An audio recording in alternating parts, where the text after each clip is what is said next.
मेरा नाम जयेश है। मैं मुंबई, भारत से हूँ। यह कहानी वर्ष 2019 के मानसून के मौसम की है। मैंने अभी अभी अपने कॉलेज के कोर्स पूरे किए थे और बाकी की छुट्टियां अपने पैतृक गांव में बिताने की योजना बनाई थी। मेरा गांव भारत के पश्चिमी तटीय क्षेत्र कोंकण में स्थित है। मेरे परिवार का वहां एक पुश्तैनी घर है, हालांकि हम शहर में बहुत दूर रहते हैं।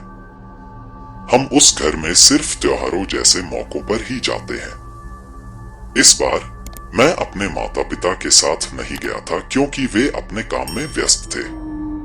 मेरे साथ मेरे कॉलेज के दोस्त राहुल, प्रेम और पायल भी थे। जब मैंने वादा किया कि मैं चीजों को खराब नहीं करूंगा और तर्क दिया कि मैं बड़ा हो गया हूं और मेरे साथ दोस्त भी हैं, तो मेरे माता पिता अनिच्छा से मुझे वहां जाने और रहने की अनुमति देने के लिए सहमत हो गए। ट्रेन से पूरे दिन की यात्रा के बाद हम आखिरकार गंतव्य पर पहुंच गए। हमें अंकल दाता ने उठाया, जो हमारे घर के केयरटेकर थे। मेरे पिता ने उन्हें 2 दिन पहले बुलाया था और उन्हें हमारे ठहरने के लिए सब कुछ तैयार करने के लिए कहा था। हम शाम तक घर पहुंच गए और उस समय हम लंबी यात्रा के कारण पहले से ही थके हुए थे। हमें मेरे चाचा के घर पर रात का खाना खाने के लिए आमंत्रित किया गया था, इसलिए हम उनके साथ वहां चले गए। खाने के बाद हम कुछ देर तक बातें करते रहे और हमें एहसास ही नहीं हुआ कि रात के 12 बज चुके हैं। मैं और मेरे दोस्त वापस जाने के लिए तैयार थे, लेकिन चाचा ने हमसे रात के लिए उनके घर पर रुकने का अनुरोध किया क्योंकि वापस जाने के लिए पहले से ही बहुत देर हो चुकी थी। और साथ ही अमावस्या की रात, यानी रात के आसमान में चांद दिखाई नहीं देगा। अंकल डेटास ने कहा कि बाहर जाना खतरनाक है क्योंकि अंधेरे में कई जानवर और दूसरी चीजें बाहर आ जाती हैं। मैं अनिच्छा से वहां रुकने के लिए तैयार हो गया, इसलिए उसने हमारे लिए सोने के लिए फर्श पर गद्दे बिछा दिए। वहां आरामदायक ठंडा तापमान था, इसलिए मैं तुरंत सो गया। लेकिन लगभग 1 बजे मैं दरवाजा खुलने की चिरमिराहट की आवाज से चौंक कर जाग गया। मैंने देखा कि चाचा हाथ में टॉर्च लिए और शरीर पर शॉल ओढ़े हुए बाहर की ओर जा रहे थे।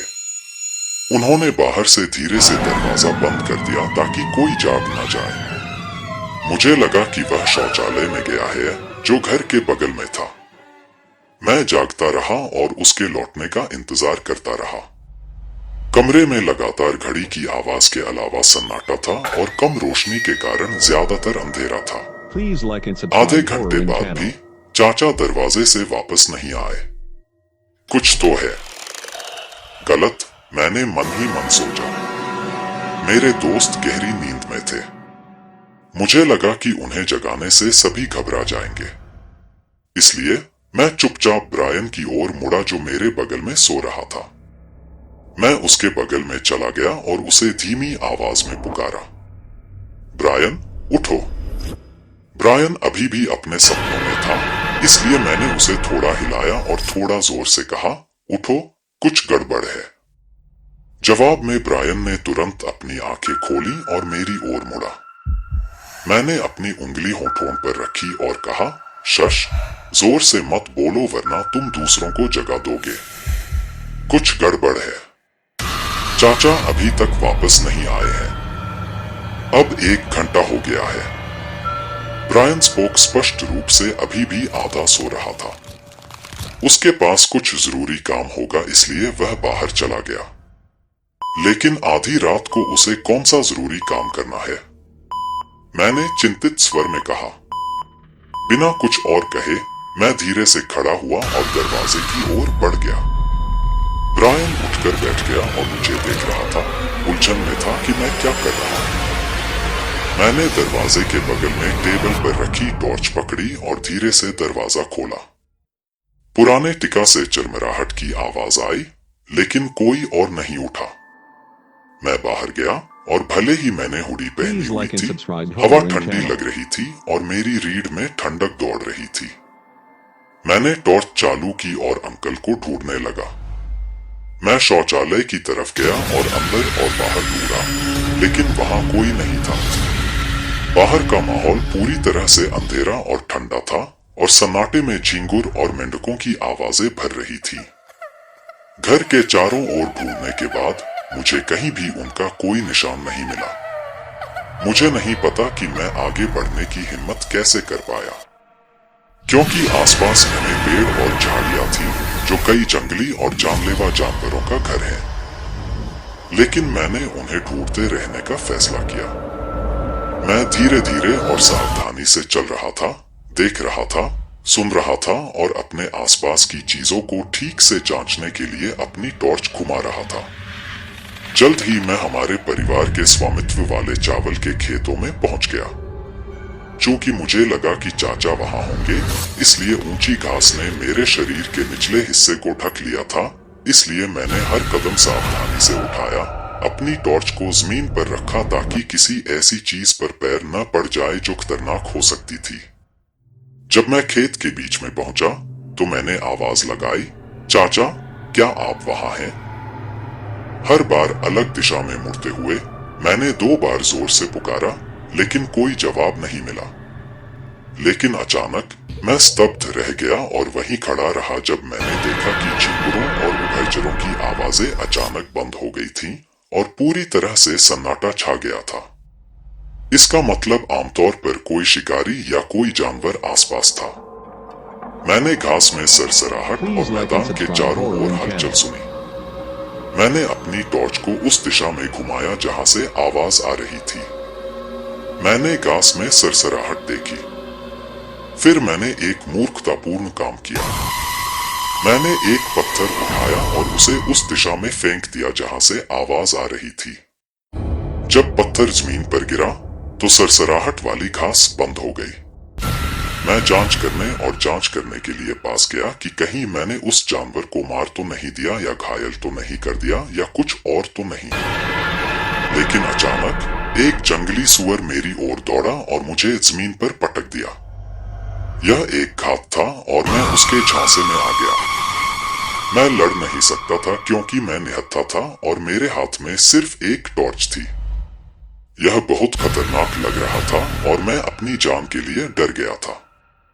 बालों से ढकी उसकी अभेद्य काली त्वचा और मांस को चीरने के लिए तैयार उसके नुकीले दांत, उसके मुंह से टपकती लार और उसकी पीली आंखों की घातक निगाह जिसे मैं टॉर्च की रोशनी में देख सकता था।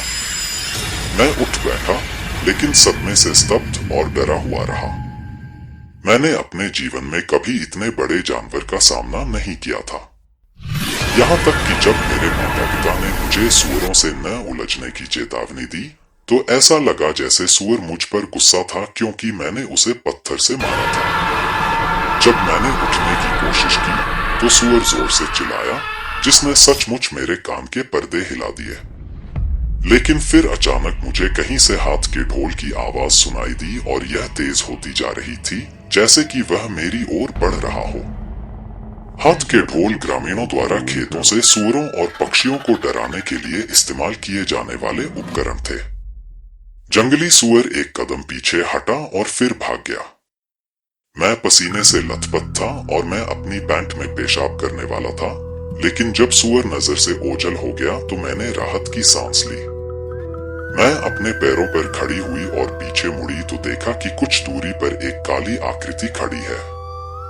आकृति ने अपने शरीर पर एक शॉल ओढ़ा हुआ था। एक हाथ में ड्रम था और दूसरे हाथ में एक लैंप था।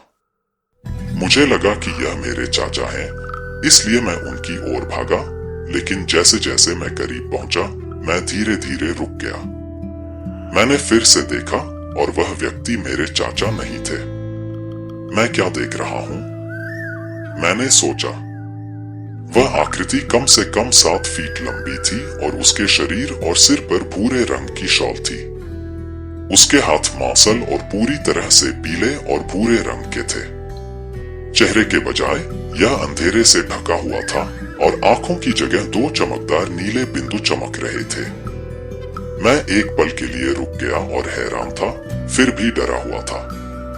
मैं धीरे धीरे पीछे की ओर चलने लगा, लेकिन फिर वह आकृति गहरी और गूंजती हुई आवाज में बोली, वापस जाओ।